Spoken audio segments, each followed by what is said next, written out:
Hama dzinodiwa ndinokukwasai nomusara Jesu mangwanani ano. Regai tisangane paverse of the day. Shoko raMwari nhasi tinoriwana kubva pana Genesis 33 kubva paverse 1 kusvika 5. Genesis 33 verse 1 to 5. Zvino Jakobo akasimudza meso ake akatarira akaona Esau achiuya nevarume vane 400. Akagovera vana kuna Rakeri naRea navarandakadzi 2. Akaisa varandakadzi navana vavo mberi, Rea navana vake shure kwavo, naRakeri naJosefa pakupedzisira. Iye amene akapfuura achivatungamirira, akakotamira pasi kanomwe kusvikira aswedera pedyo nomukuru wake.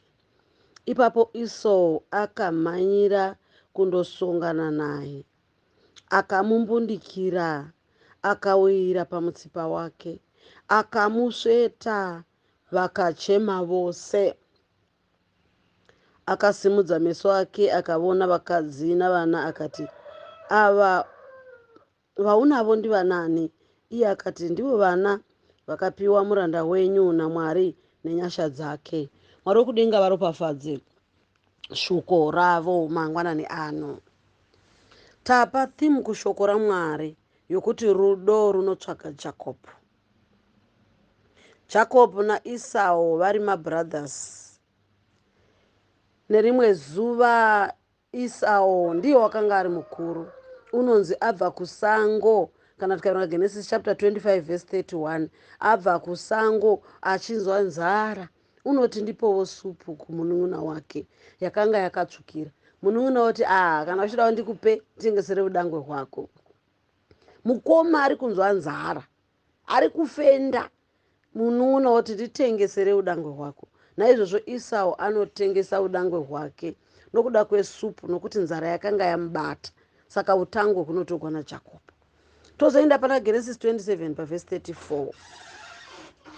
Baba vachinge vachembera vakwegura vanoti kuna Esau semwana wedangwe, chienda kusango unotsvaka mhuka yakakodzwa, uye undibikire ndidye, ndikuropafadze ndisati ndafa. Mai vanonzwa baba vachitaura naEsau, vanosara vachiti kuna Jacob, mwanangu, ndatonzwa baba wako vachitaura naEsau, vari kuda kumuropafadza. Saka iwe chop chop, chitora mbudzi, tiuraye tibikire baba kuti vagokuropafadza. Vanoita saizvozvo. Jacob unoropafadzwa pachinhambo chaEsau. Achipedza kuropafadzwa, Esau achidzoka kusango, ogadzira hake mhuka iya, kuti baba chimuka yemudye, woti kundiwaniko? Woti ndini zvendakanaenda kundotsvaka mhuka iya yamataura. Iwe woti ko ndatoropafadza Jacobo ini. Saka paverse 34 Genesis 27 woti Esau wakati achinzwa mashoko ababa vake, akachema nokuchema kukuru kunorwadza. Akachema nokuchema kukuru kunorwadza. Ndokubva otiwo kuna baba wake, ndiropafadzei neniwo baba vangu. Saka baba vanoti aiwa, maropafadzo atoinda ndatopa Jacob. Ndeimwe nyaya tinoona pekutanga Esau unoti achinzwa nzara, munun'una unomunyima, hatitauri zvokumutengesera udangwe, unomunyima supu kusvika iye ati aiwa, tora udangwe hungandibatsira chii. Pano tinoona wamuchitazve, waropafadzwa. Saka Jacob aropafadzwa paya mai ndo paanoti chitobuda chienda kwasekuru kwaRabhani. Oenda kwaRabhani kuya kwaanozonoshanda makore 14 achiwana Rea naRachel, po ozodzoka. Pano tinoona vakomana ava vachisangana.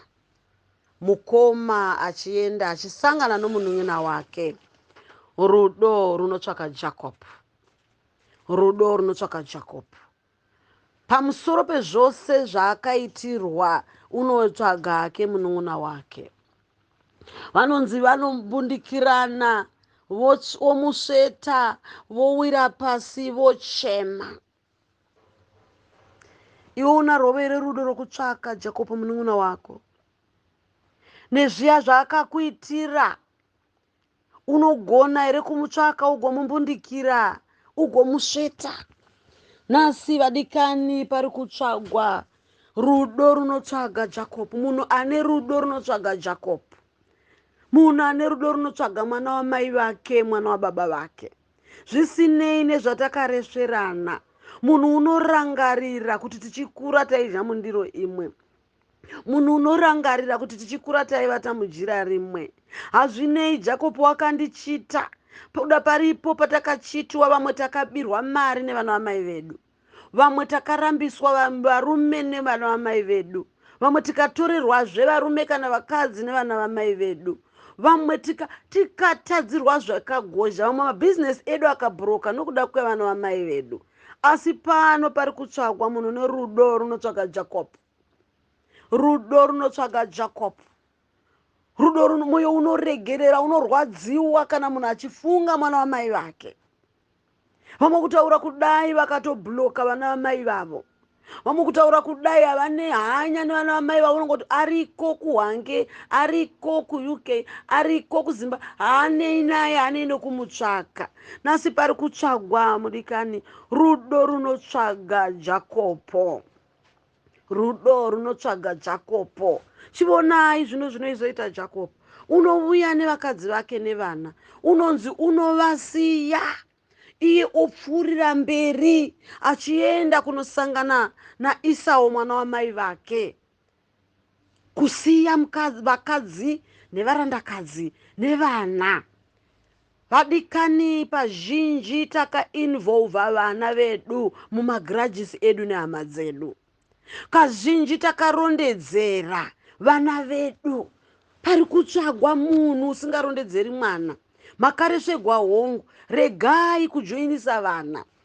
Muchaona kuti kana mukarondedzera vana, imi pamunozodzokedzana nemwana wamai vako, kuda panoita chimwe chinhu mwoyo unorwadza, morangarira makuriro amakaita, mokasira kudzokedzana. Asi vana vanonotenera kure sezvou, havakasiri kudzoka.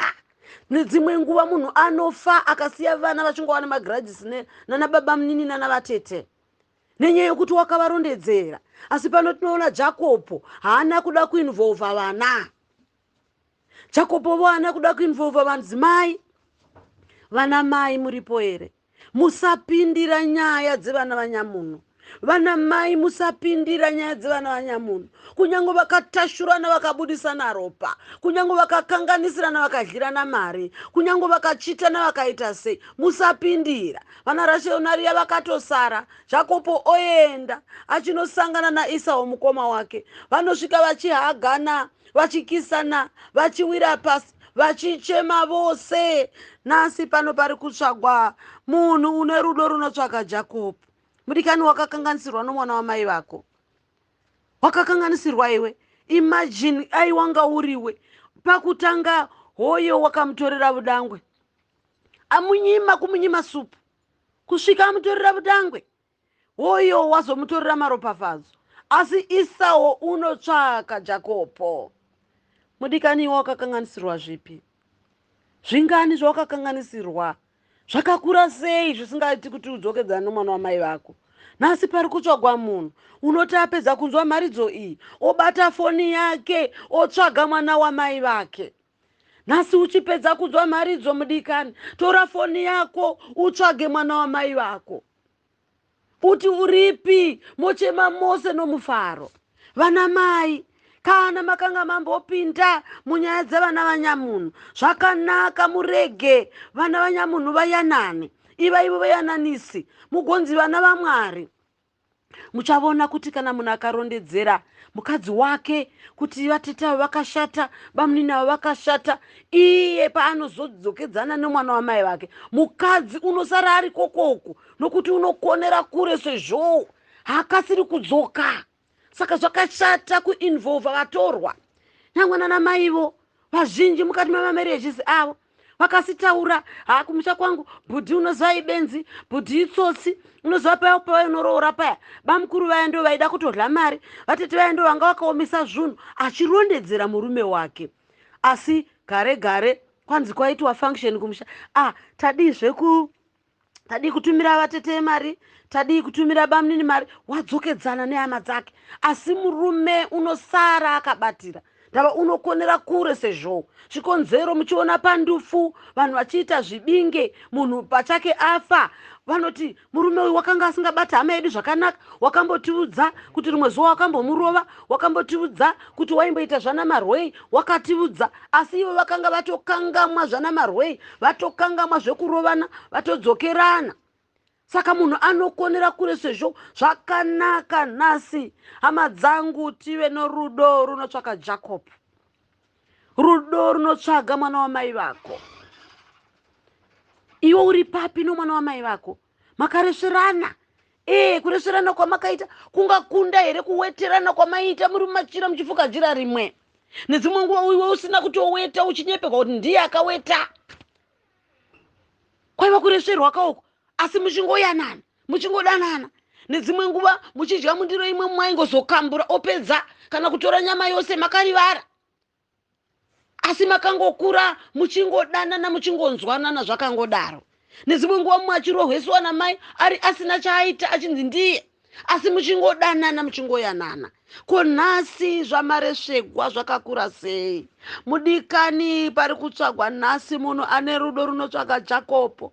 Tsvaka Jakopo wako, tsvaka Jakopo wako. Hazvinei nezvaakakuitira, wakakutorera budangwe, wakakutorera maropafadzo ako, kutaura kudai kune munhu unoti muchiona ndiri pano kudai ndingadai ndiri mumwe munhuwo, asi zvaakandiitira. Vamwe wakagarira meseji yakanga yauya ichiti kunodiwa kubasa, vamwe wakabvarura tsamba dzakanga dzauya ichiti muri kudiwa, vamwe vakavafonyera vakavakonesa kuroorwa vataura zvisizvo kuti vamunini moziva here kuti iva amainina vaimbova nevakomana vaviri vatatu zvamuri kudanana navo, vakavakonesa kuroorwa. Tsvaga Jakopo wako, tsvaga mwana wamai vako. Hazvinei nezvawakakanganisirwa. Tarisai muone pano Esau zvaakaitirwa, kutorerwa utangwe kusvika pakuhutengesa. Asi unotsvaka Jakopo mwana wamai vake. Mwoyo wokuregerera, mwoyo wereconciliation. Pari kutsvagwa the love that seeks to reconcile a brother. Ndiyo nyaya iri pano nhasi. Tsvaga mwana wamai vako, mutaurirane muregererane. Hazvinei akakutadzira, pamwe iye akatokuvanda nenyaya yokukutya, saka hangagoni kukutanga. Iwe wakatadzirwa, mutsvage. Nezvaakakuitira zviya rega kuzviverenga. Verenga nyasha, utende Mwari kuti aiwa tinoti Ebheneza, Mwari matisvitsa pano. Nhasi ndiri mupenyu, ndinogona kutaurira nemwana wamai vangu.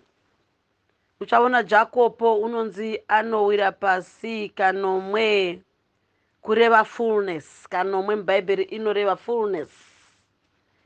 Ko iwevo haugoni kugamuchira kukangamwira here? Mwoyo wako haurwadziwe here nomwana wamai vako? Muchirangarira makuriro amakaita nemazvarurwo amakaita, muchipfekedzana hembe, muchikumurirana shangu, muchigeza netauro rimwe chete, kuda muchidya mundiro imwe chete, muchirara mubhurangeti rimwe chete. Ko zvaakazokukanganisira izvi zvingakosha, zvingarwadza zvakadini? Pari kudiwa munhu nhasi ane rudo runotsvaka Jakopo. Rudo runotsvaka Jakopo. Takamuona kunyange Josefa madzikoma ake amukanganisira zvinorwadza asvika pakumutengesa. Pavanozouya nzara yarova, Josefa anoti aiwa ina handina basa nazvo, musazvidya yenyu moyo, don't worry vana bhudhi, musambosha kudai henyu kana murimi mungatondibatira ini kwete. Ndiye munhu uri kutsvakwa nhasi. The love that seeks to reconcile a brother. Hama mudikani, uchinzwa apedza kunzwa mharidzo, tora foni utsvake mwana wamai vako. Tsvaga mwana wamai vako, uye urege kuinvolva vatorwa. Uye imi vatorwa murege kupindira mukati mevana vanyamunhu. Murege kuinvolva vana, nokuti nedzimwe nguva munodanwa naMwari hamuzivi vanhu vanosara nevana venyu. Nedzimwe nguva hamuzivi kuti vana venyu vachisara vachirarama sei. Zvakanaka tirege kuinvolva vana. Patingatashurana naJakopo vedu, ndezvedu pachedu, tatashurana todzokera todya mundiro imwe. Mwari wokudenga vokudzwa nazvo, Mwari wokudenga vofadzwa nazvo. Ameni. Baba edu ari kudenga, toda kutendai mangwanani ano nomuzita raJesu. Nenivo nehama dzangu pano Mwari, tipeiwo rudo runotsvaka Jakopo. Kutaura kudai vazhinji vedu vakaparadzana nehama dzavo nevanun'una namadzikoma nokuda kwekutadzirana. Tibatsirei Mwari, tiite reconcile. Tinoda the love that seeks to reconcile a brother, kuti imi Mwari mugofadzwa nazvo. Maita henyu Jesu, kudzwai nokusingaperi. Amen.